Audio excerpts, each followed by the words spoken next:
अस्सलाम वालेकुम। आज हम बना रहे हैं अचारी मसाला, जो आप अचारी बैंगन में भी डाल सकते हैं, अचार गोश्त में भी, अचारी आलू में भी। तो उसके अज्जा नोट कर लें आप।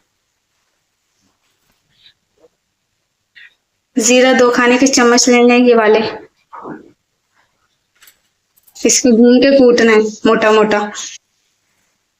साबुत धनिया ले लें 1 खाने का चमचा, इसको भी भून के कूटना है।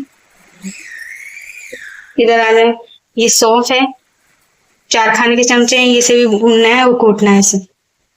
ये मेथी दाना है 3 खाने के चमचे हैं, इसे भी कूटना है।